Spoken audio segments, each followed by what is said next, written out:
What does Jesus see as he looks out on a broken society?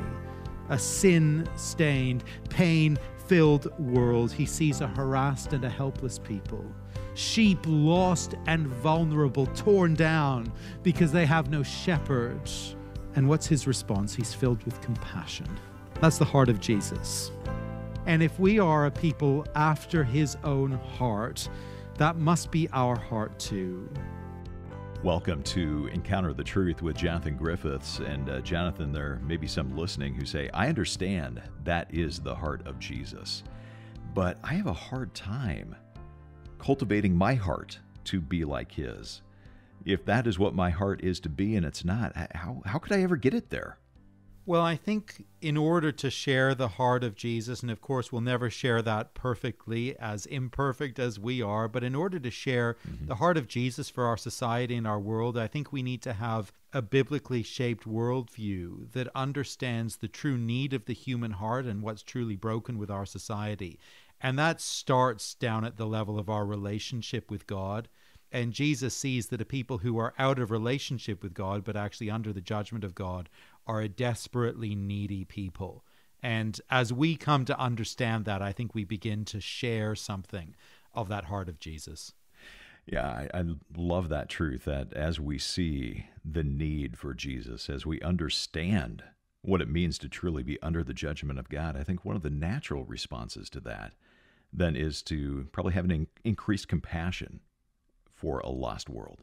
I think that's right. And I think over the course of Christian history, we've seen that as folk have given themselves really to the work of making Jesus known. And it's interesting as this passage goes on, we'll see it in this program and the next program, that's really where Jesus goes to with this. He wants to raise up workers who will bring his good news to the world. Well, let's see how he did that. Open your Bible, if you can, to Matthew chapter 9. We're going to begin a message entitled, A Powerful Message and an Urgent Need. Here is Jonathan. Well, I wonder how you feel as you consider the task before us to reach our land, our nation, with the good news of Jesus Christ. Ours is a very big country, 10 million square kilometers, the second largest in the world by land area. 36 million people spread over this vast expanse, only a small percentage of them converted to Christ. A culture that seems largely unreceptive to the message, a church that often appears weak and fragmented. The task before us is immense. As we consider it, what should be our attitude? What should be our approach? Where should we begin? The end of chapter 9 is a kind of pivot point in Matthew's gospel. It's the moment at which Jesus clearly and very intentionally broadens the scope of his evangelistic mission to include his disciples in the work alongside him. But as Jesus looks out upon a lost and a sometimes hostile culture and prepares his disciples to go out on this mission, he gives us a window into his heart and into his mind. He gives us key insights into his strategy for reaching the lost. 3 observations from this brief passage on the evangelistic outlook and strategy of Jesus Christ. And the first observation is simply this: Jesus perseveres despite opposition. When we left off the story of Jesus' life and ministry last time at verse 34, we had just completed another series of stunning, life-transforming miracles. And although there were evidences of real faith and real response to him among the people, the religious leaders were becoming increasingly opposed and increasingly hardened in their opposition. When Jesus drove out a demon back in verse 33, you may remember, the Pharisees, who were a group of religious leaders, highly respected, prominent in the community, they said this about him: "It is by the prince of demons that he drives out demons." I don't know how resilient you are in the face of discouragement and opposition. Most people can only handle so much of it. Most of us find serious opposition, harsh criticism, very difficult to overcome. Jesus has just been accused by the most respectable religious leaders, the most learned, the most upright in his society, of being an agent of Satan himself. after such a vicious attack, after facing such ugly and such hateful criticism, we might expect to read in verse 35 that Jesus went home to lick his wounds, to contemplate perhaps a change of career, a return to carpentry, an early retirement. We might anticipate that he would gather his disciples around him to share the burden of this discouragement and then to stew on all the cruel things that had been said and to replay them over in his mind. We might expect Jesus to sign himself off for a bit of recovery time, to regroup and to be restored. But what does Jesus actually do? He redoubles his efforts. He clicks up the speed setting on the ministry treadmill, now from a power walk to a jog, and he gets moving. Matthew tells us in verse 35 that Jesus went through all the towns and villages, teaching in their synagogues, preaching the good news of the kingdom, and healing every disease and sickness. Jesus covered as much ground as he could, reached as many people as possible. Notice the determination and the focus involved here. The key word in verse 35 in the original is the word all or every. It's the same word in the original. He went through all the towns and villages, preaching the good news, healing every disease, and in the original it's repeated again, every sickness. Not only did Jesus redouble his efforts, but he made a point of not abandoning institutional Judaism in the process. Even though the religious leaders had made such a charge against him, he made a point of going to the synagogues to teach. It's a little intriguing in verse 35 that it speaks of their synagogues. I don't know if you noticed that. It's not entirely clear who Matthew is referring to there, and we probably shouldn't hang too much on it. But I kind of wonder if he's referring back, at least in part, to the Pharisees of the previous verse. The Pharisees who were so opposed to Jesus and who were so prominent in the religious life of the time. He made a point of going to their synagogues. And as he went, he brought good news. Jesus never brought a message of bare condemnation. He didn't go around as an angry and a bitter man spouting fury. No, despite the opposition, he continued to proclaim the glorious message of God's unmerited favor for sinners, the message of his own grace and his own mercy, grace and mercy soon to be revealed at the cross, where he would hang and where he would die to purchase the forgiveness of sinners like me and like you. He kept preaching the good news of the kingdom, and he kept on validating that message through miraculous works as he had been validating it throughout Matthew's gospel thus far. Now, there is a wonderful lesson here for us about the person of Jesus Christ, about his character and about his heart. He perseveres in pursuing sinners. He perseveres in lovingly pursuing those who reject him, those who malign him, those who would soon send him even to his death. It's actually a reminder of the way in which he lovingly pursued you and lovingly pursued me. We're not a people who naturally welcome Jesus and love him. We're actually a people, the Bible tells us, whose hearts have been set against him. And yet, in his kindness, Jesus did not give up pursuing us. Some here will be familiar with the story of the famous 19th century pastor Charles Simeon. I've probably alluded to his story before. Simeon is a kind of towering figure in the history of English evangelicalism, appointed pastor of Holy Trinity Church in the city of Cambridge in England about 200 years ago. Simeon came into his new role as a gospel preacher and Bible expositor. The congregation didn't like his ministry and didn't welcome his ministry, and they reacted against the gospel message that he brought. In those days, wealthy people were able to rent pews. They paid a pew rent and held the right to sit in their particular pew.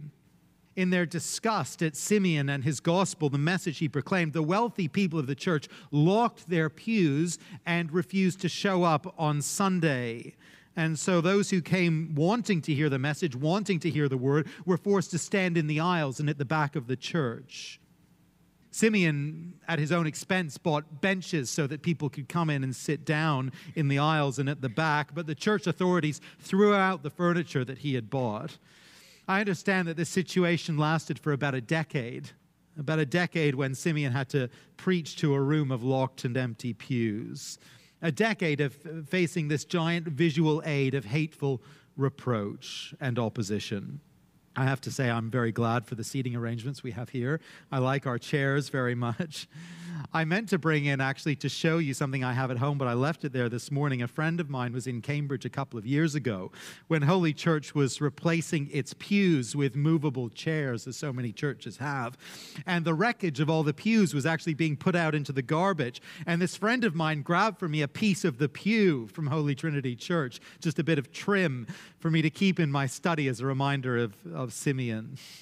In the face of ugly opposition from people who should have loved and supported him, opposition from respectable religious people. In the face of such opposition, Simeon kept preaching the gospel, preaching to those very people week by week.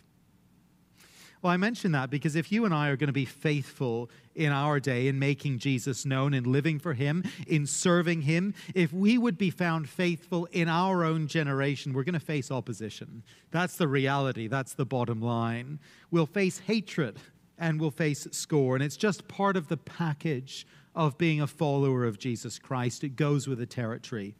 Jesus faced it, his apostles faced it, Simeon faced it, servants of the gospel have faced it down the generations and through the centuries, and we should expect to face it too.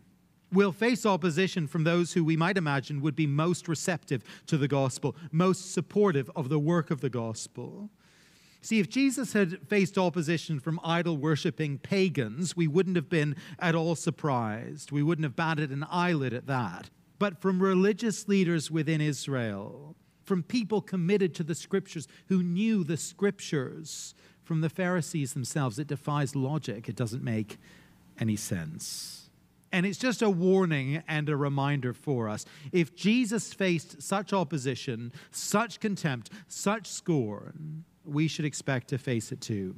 And in light of that reality, we do need to learn, with the Spirit's help, to persevere despite opposition, not to be thrown off course and not to be discouraged beyond measure. We need actually to learn to be spurred on by opposition, to redouble our efforts as Jesus does here, to widen our scope, to increase our resolve. You're listening to Encounter the Truth with Jonathan Griffiths, and the first part of a message, a powerful message and an urgent need, where we're taking a look at observations on the evangelistic outlook and the strategy of Jesus. Now, I hope you'll stay with us. We're going to get back to this message in just a moment. But if you joined us a little late, or you have to leave early, you can always listen to the broadcast by coming to our website. It's encounterthetruth.org. There you can stream the program or download an MP3. And we're able to bring you Jonathan's teaching because of your generosity. So if you've given a gift of support, I want to say thank you. And if you've not, I want to ask you to consider giving today. And as you do, we want to say thank you by sending you a devotional book by the Prince of Preachers. C.H. Spurgeon was a great Victorian preacher and one of the most influential people in the second half of the 19th century. He's written a book called Checkbook of the Bank of Faith, and we'd love to send you a copy of this book as our way of saying thanks for your support. You can give online at encounterthetruth.org or when you call us at 833-99-TRUTH. Back to the message. Here is Jonathan. Jesus perseveres despite opposition. That's the first lesson here about his evangelistic approach. And the next one is this: Jesus is motivated by compassion. Verse 36. When he saw the crowds, he had compassion on them because they were harassed and helpless, like sheep without a shepherd. As Jesus looked out on those crowds before him, he could have seen various things that day. He could have seen a people who failed to welcome him as they should have welcomed him as the Messiah. He could have seen a people whose sin would necessitate his journey to the cross. He could have seen a people whom he knew would reject him and call for his execution. But rather than see those things and look on them with anger or scorn, Jesus chose to look on them with compassion. What he chooses to see is their helplessness, their lostness, their need. And he says of them that these are sheep without a shepherd. Now, that idea and that imagery is not new. In the book of Ezekiel, in chapter 34, the Lord speaks an oracle of judgment against the leaders of Israel, whom he calls shepherds. And he says this, verse 2 of Ezekiel 34, you don't necessarily need to turn it up. Woe to the shepherds of Israel who only take care of themselves. Should not the shepherds take care of the flock? You have not strengthened the weak or healed the sick or bound up the injured. You have not brought back the strays or searched for the lost. You have ruled them harshly and brutally. So they were scattered because there was no shepherd. Now that was the crisis of leadership in Ezekiel's day. And as we look at the spiritual leaders of Jesus' day, as we look at the Pharisees who have so clearly rejected Jesus in verse 34, we see that things have not actually changed a great deal. Legalistic burdens for the people, harsh leadership, but precious little shepherding.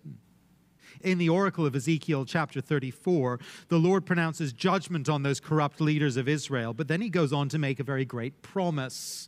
He says this, "For this is what the sovereign Lord says, I myself will search for my sheep and look after them. As a shepherd looks after his scattered flock when he is with them, so I will look after my sheep."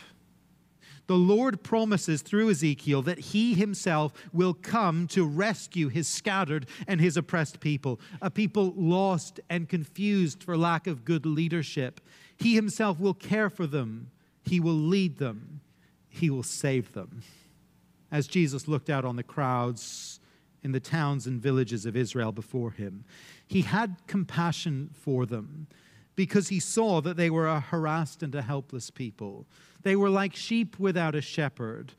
The words translated here, harassed and helpless, have the literal sense of being torn and thrown down. Sheep who have been attacked by predators. It's kind of violent language, injured, vulnerable, needy of protection and of care. And as Jesus looked out on those crowds before him, he saw a people desperately in need of help and of healing, a people in need of leadership, in need of a king, in need of a savior. Yes, the crowds frequently rejected him and would ultimately call for his crucifixion. He knows all that. But as Jesus looked on them that day, he saw not their rebellion and he saw not their foolishness. He saw their need and he had compassion. It's a beautiful insight, really, into Jesus' disposition. It's a wonderful window into his heart.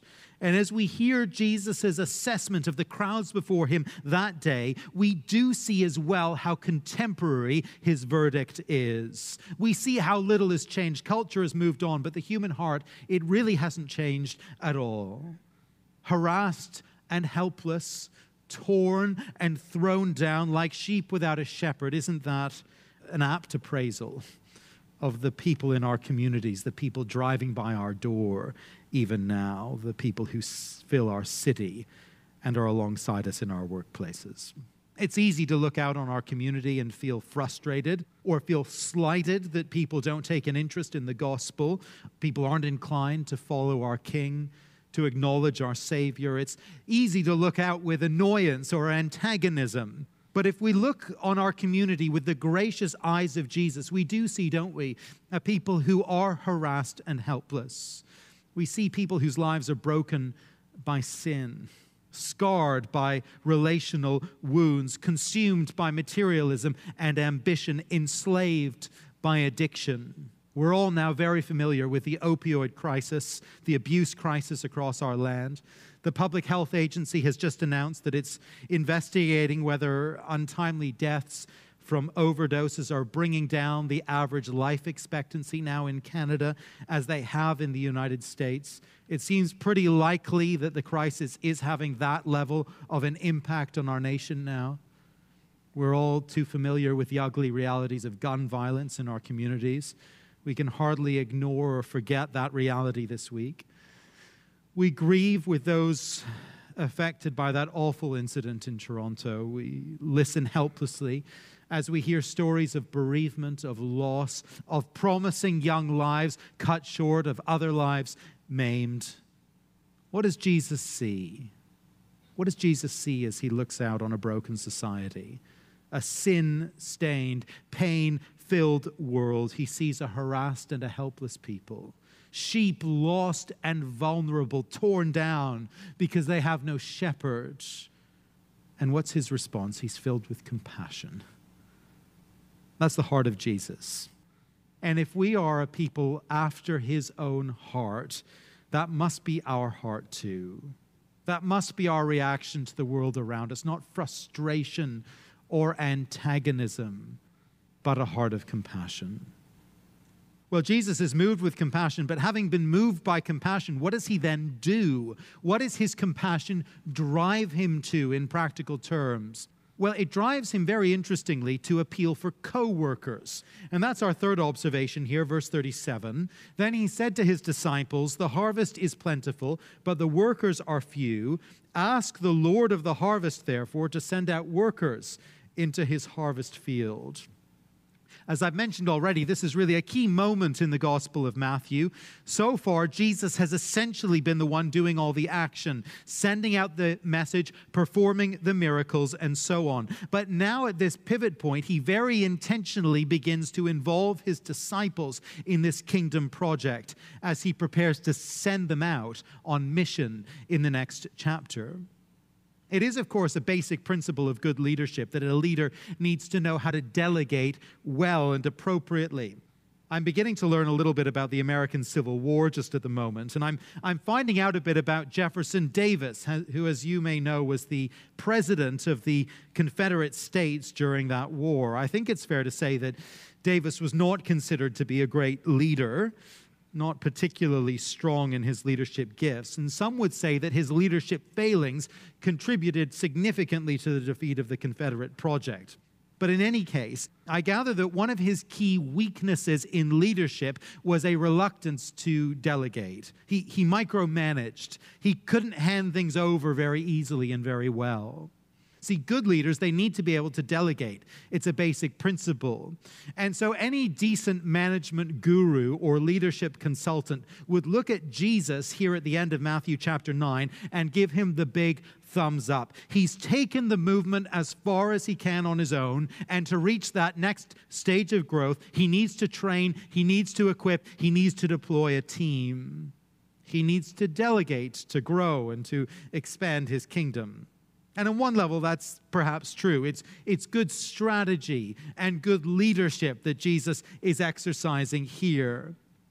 But all that having been said, there is still something surprising and I think counterintuitive to what Jesus is doing. I mean, here is the all-powerful, divine Son of God looking at a situation of real need, people who are lost and helpless, sheep without a shepherd, and so on. A situation he could address in an instant through his miraculous power. A single word from his mouth would bring all the help and all the healing and all the salvation that's needed. But he chooses instead to involve a group of feeble and ordinary people. People who will show themselves in this book of Matthew to be very flawed, very sinful, very fickle, very weak. But nonetheless, that is Jesus' strategy. That is his approach. That is his great plan. Well, that is where we have to pause today's message here on Encounter the Truth with Jonathan Griffiths, and we're going to get back to this teaching next time. I do hope you'll make it a point to tune in. If you happen to miss a broadcast, though, you can always listen to each and every program online at encounterthetruth.org. Well, Encounter the Truth is a listener-supported ministry. We depend on your generosity to keep this program on this station, but as you give a gift of any amount, we want to say thank you by sending you a book called Checkbook of the Bank of Faith. It's written by C.H. Spurgeon. And Jonathan, what did you love about this book? Well, we're so delighted to be able to make this resource available this month. Charles Spurgeon is one of the most famous preachers actually in the church's history, I think. He was a wonderful pastor and Bible teacher in Victorian London, and he led a very significant ministry there. And Spurgeon had a genius for taking simple truths from God's word and applying them to the hearts of believers. And these daily readings, I believe, will nourish your heart and soul, whether you're new to reading the Bible or whether that is a long-established pattern for you. I think you'll find this of great benefit and encouragement. The book is called Checkbook of the Bank of Faith. We'd love to send you a copy as you give a gift of any amount. All you have to do is come to the website, encounterthetruth.org, or you can give us a call at 833-99-TRUTH. That's 833-998-7884. Or again, the website, encounterthetruth.org. Well, thanks for listening today, and I hope you'll join us next time.